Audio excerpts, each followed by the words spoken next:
皆さんどうもこんにちは。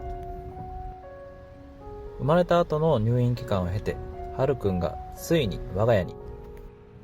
今回は退院後の様子をお届けします。初めての我が家ですが、めちゃめちゃリラックスしてますね。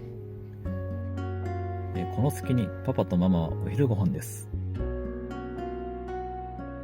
さて、お昼ご飯は妊娠中海鮮系が NG だった妻とお寿司との感動のご対面です。中トロ食べて泣いてました。いやー、よかった。一つおすすめをご紹介しますが、こちらベリタスブロイというドイツ産のノンアルコールビールで、なんと葉酸やビタミン群、マグネシウムなど様々な栄養素が入っていて、妊婦の方でも飲用できます。お酒は夫婦でたしなむ程度ですが、妻はこれに変えてから出産後もアルコールをほぼ干さなくなったので、妊娠出産育児を機会に体質改善したいご家庭の方にはおすすめかと思います。はるくんは両親が食事中の時は結構おとなしくしていることが多くて、意外とご飯も無理なく作れているのでとても助かってます。冬場はお鍋もできてますね。本当によく眠る子で、夜間は最初の方でも授乳おむつが終わるとスッと寝入っていました。夜間のリアルな様子もまた動画作成しようかと思っております。今後の動画の方向性については自己紹介欄にも記載しておりますが、授乳やおむつ、肌かぶれについて、また私父が介護士なので、その視点から見た沐浴時の危険予測など、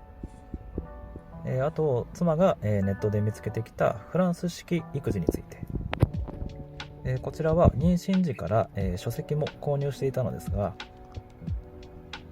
フランスでは日本みたいな夜泣きが大変という概念が、そもそもないらしく、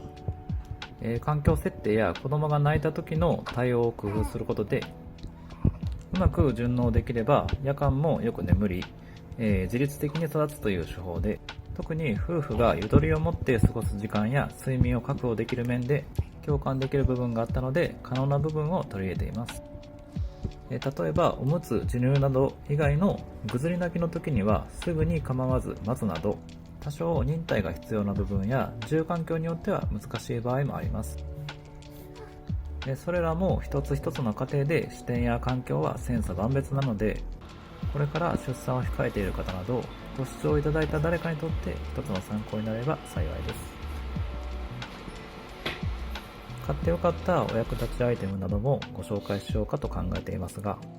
出産前後だとバタバタするので住環境に合わせて早いうちから買い揃えておいた方がベストですね。妻がいろいろと、口コミなどを見て準備してくれていたので、退院後もあまり大きな困難なく進めていけたかなと思っています。また私が介護職で、大人と子供で勝手は違いますが、おむつや沐浴に慣れるのに時間がかからなかったのも大きかったです。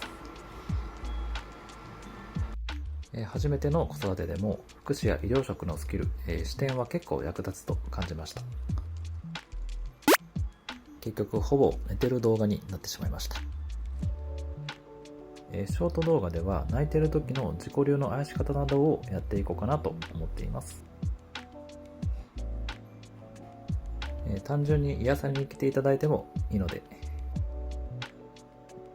チャンネル登録の方もよければお願いいたします。では今回はこの辺で。